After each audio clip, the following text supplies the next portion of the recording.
Hello there, and welcome back. I'm still CalebD. This is game 2 of the semifinals. I think the last video turned out pretty well. There were a few moments where I had to pause to shake the fog out of my brain and remember why it is exactly that I did a few things. But overall, I think you got a good grasp of um, the complexity of the game, as well as the foresight needed to win. Like I knew to win that game, I was going to eventually have to use all of my spells to get there, and I did. Uh, I pulled out a very close one. This game is less close. The lines aren't nearly as complex. However, it's still interesting. So hopefully we can still learn something from it. It's worthy to note that I only have 13 minutes at the start of this game. The clock in Moto, as in real life, is very much a tool, and I was quite aware of the speed that I was going to have to play if there was going to be a game 3. I've won games on Moto with less than 3 minutes left in my clock. It's doable. However, I'm playing a very finicky blue-white deck, and 6 minutes per game is just about exactly what I need to win if I'm blitzing, which I think I am at the start of this game. So we keep a two-lander on the draw, and it's a pretty nice two-lander. We've got Silent Departure, Feeling of Dread can eventually win the game out of nowhere like it did last game, and then we have the nice Stitcher's Apprentice plus Noble combo. And given the speed of both of our decks, if we don't get run over in the early game, this should just take over and win things for us. We also have some nice mid-game aggression, and the priest he has to answer if he's going to roll us. So it was a draw I wasn't completely unhappy with, even though it wasn't the third lane that we're going to need to eventually win this game. Opponent starts with Unruly Mob. We go Priest, and he makes an interesting play here. I'm pretty sure I don't agree with that Silent Departure at all. I think I would rather do nothing than bounce Pilgrim. It doesn't really buy him tempo. Like, we're both playing slow decks, and he's only getting in 1 point of damage. On my turn, to replay the Pilgrim, like, I might not have even had a 3-drop, so he might be doing me a favor. Like, he might be burning half of his card just for a point of damage, because my hand might be like 3 more lands, Pilgrim, 4 drops, and in which case he's just giving me half a card for no reason, because this 1 point of damage is probably not going to matter. If it was 3 points of damage that he was getting from bouncing, then that would be another thing entirely, but he's not. Especially since I'll be able to play it on tempo at later points of the game. Like I said, maybe I don't have a 3-drop, or maybe I play it and a 1-drop. Maybe I've drawn into a Doom Traveler since then. It's much better to save your Silent Departures for cards that cost a lot more, like a 4-drop, because at that point in the game, the Time Walk is much more relevant. Like, when you bounce a 4-drop, the odds of me being able to like make my land drop and then go Moon Heron plus Silent Departure, or Moon Heron plus Stitcher's Apprentice, is much less than it being later in the game. And since you bounce the Priest, me going Priest plus Silent Departure, or Priest plus Stitcher's Apprentice. Say if I stall on 4 lanes. So yeah, quick aside on tempo there. So he ones me. I decide to not replay my Priest, and he makes an attack here with the Unruly Mob. When he first attacked, I was like, what is he doing? He's seen Midnight Haunting out of my deck. And then I thought about it more, and his attack makes a lot of sense.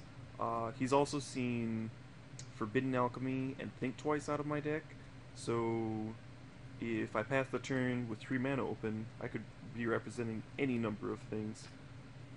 And he just has to attack. He has to keep up the aggression. He has to make me react to him, even though it's only 1 damage. So he cracks in. I eat his guy. And then post-combat, he plays Abbey Griffin. Now, had he not attacked with the mob, and had I not traded half of my Midnight Haunting, the Abbey Griffin wouldn't be able to attack without me trading for it. So by trading off half of my card, he further advanced the board state in his favor, because now his Griffin blanks my Spirit and lets him attack every turn without me trading, which is subtle. So if he thought all the way along to, I hope he plays the Midnight Haunting and trades so that my Griffin dominates the air, then he's a pretty strong player, which he might be. He top aided this 477 person tournament, so I suppose we can give him some credit. Anyway, a newer player, or someone who's not thinking deep enough, might not have made that attack. They might have been like, "Oh, I know there's Midnight Haunting in his deck, and I don't want to trade my 1/1 for half of his card." But in this case, it's actually just super beneficial to do so. At this point in time, I've got a lot of options. I can play Priest plus Stitcher's Apprentice, and that's the intuitive play, because you're dumping more of your cards on the board. You'll have more options when you untap with 2 creatures with tap abilities.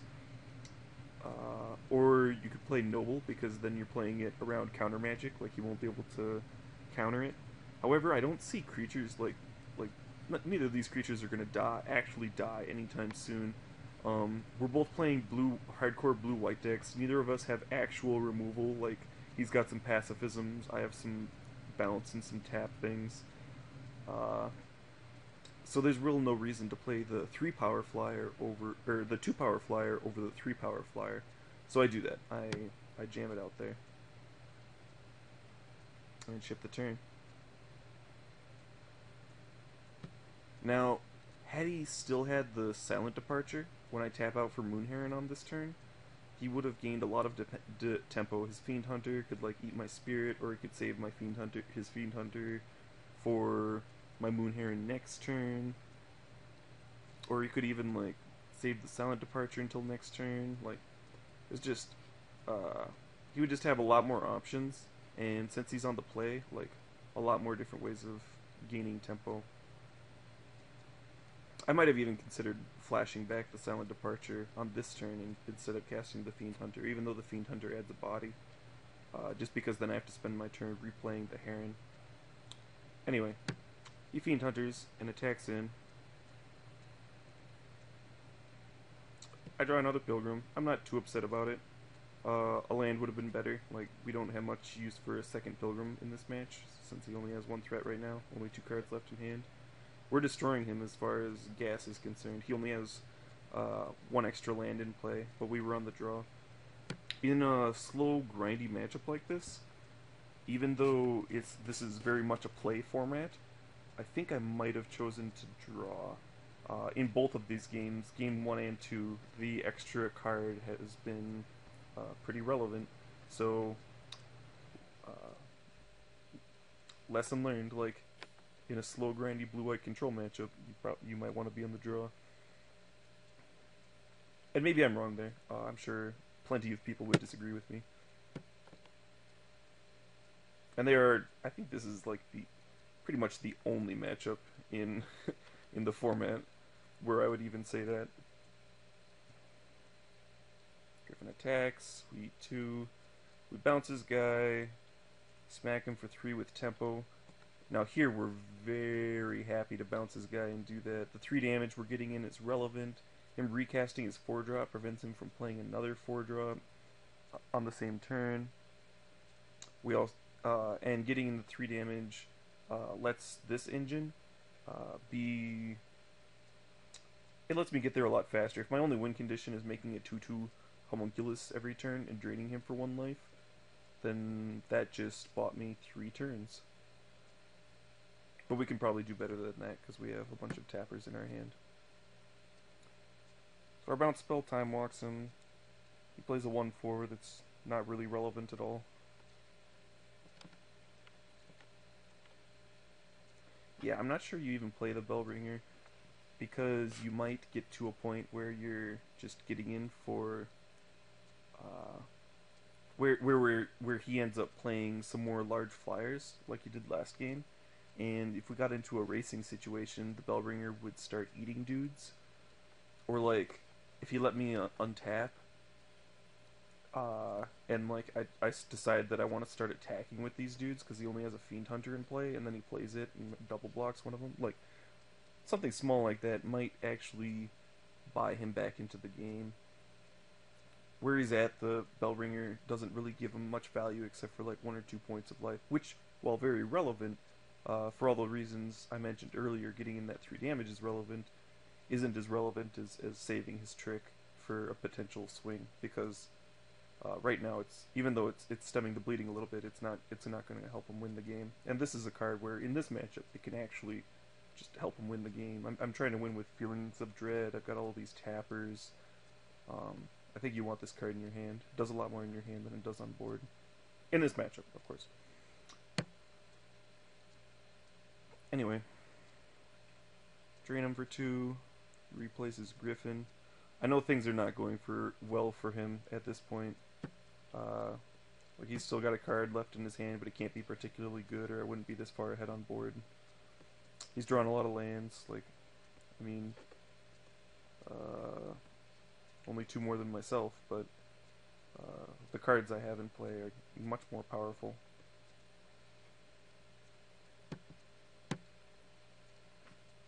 And I would argue that I used my Silent Departure better. Like, I still had the flashback to use. Super relevant. I'm getting cute with my flashback here. I know that when he replays the Fiend Hunter, I'll be able to, like, eat the guy with Stitcher's Apprentice and drain him. So I'm trading this Moon Heron that I no longer had because of his Fiend Hunter.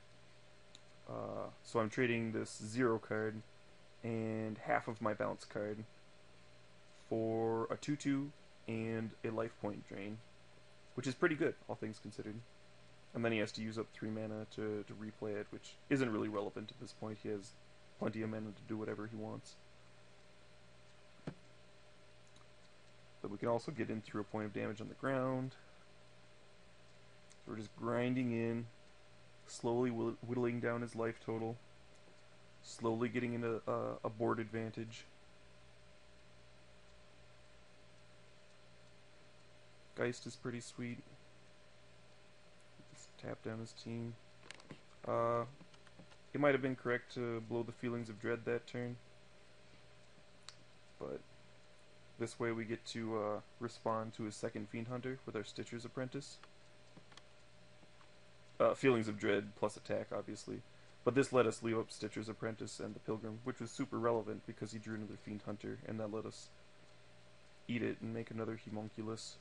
And now he's at 7 life because of all those little life point drains and the damage that the Noble got in. The Noble did a ton of work this game. And the Apprentice was worth a good 5 power on its own, so that did some work too. We were fine attacking in here, even if he had a... Oops. Well, even if he had another Bellringer or something like that. We didn't want to flashback the tapper card that was in our graveyard to tap his last creature and attack in, because he might have a Bellringer that untaps all of his dudes and would give him the opportunity to eat something. And we were still representing lethal by cracking in, so letting him block a creature didn't affect our win at all. Though if he'd had a Rebuke, it would have bought him another turn, but if he had just had a Rebuke as his last card, we were still winning that game. Alright, thanks again for watching. Maybe I'll do another one of these sometime. Let me know in the forums if it was helpful.